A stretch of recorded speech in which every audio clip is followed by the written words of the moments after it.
Hi everyone and welcome back to the channel. Today I'm going to be looking at a critical aspect of photography, and that is focal length. And I'm going to be using three specific lenses that I have in my travel bag: the 24-105, the 70-300 and the 50mm lens that I'm using to shoot this video right now. And these lenses that I own are all budget friendly.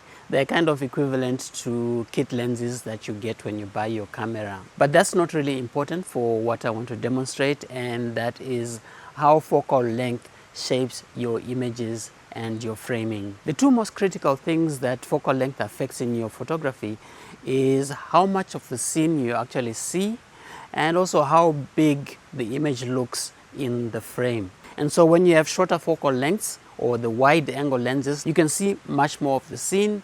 And if you have a telephoto lens, you see much less of the scene, but your image appears magnified in the frame.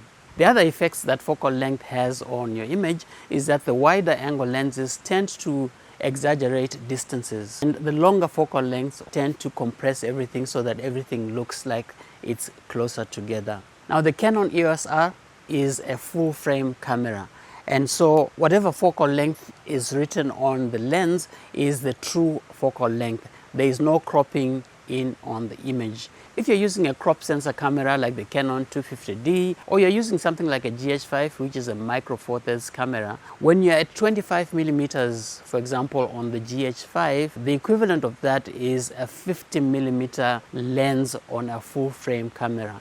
In other words, when you put a 25mm lens on a GH5, it looks like a 50mm lens on a full frame camera. But today we're just dealing with the Canon EOS-R, so there's no cropping. So whatever focal length is written on your lens is the actual focal length. So let's look at lenses that I have in my bag, starting off with the 50mm lens. Now, this is called a prime lens. In other words, you're not able to zoom in and out. It is just 50mm, and that's the focal length that you get. The 50mm lens is a very popular lens amongst photographers, and the reason is the field of view of the 50mm lens is very close to what we see with our own eyes. So when you shoot anything with a 50mm lens, it looks very natural. And so because of the natural looking field of view of the 50mm lens, it's very popular for portraits and street photography. The next lens we want to look at is the 24-105. This is also a very popular lens. This particular one that I own is like a kit lens, so it's not very sharp.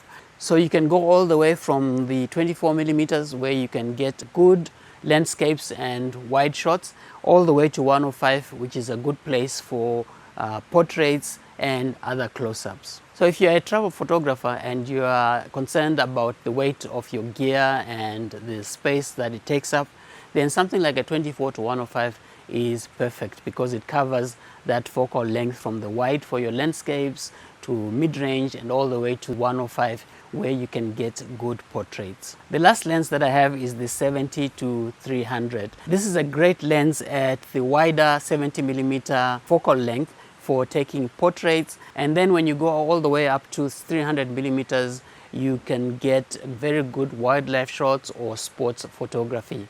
This particular lens also have image stabilization, and this is very important because when you're shooting at those telephoto focal lengths, any shake that you have on your lens can result in a blurry image. And so image stabilization really helps to create that really sharp image at the longer focal length. So changing focal length just doesn't make things look closer, but it also affects your entire composition.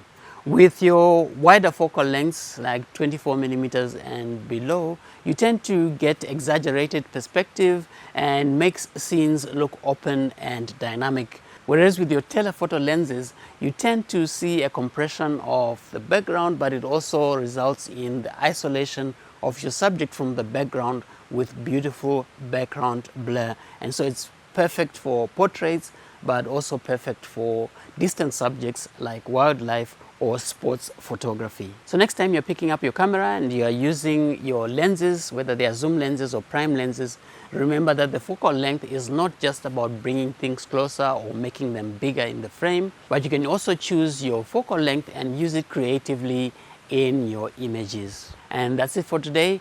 If you're finding these tutorials useful, then go ahead and like the video, subscribe, and hit that notification button so that you're notified whenever I upload new tutorials and tips on photography and general media. See you on the next one.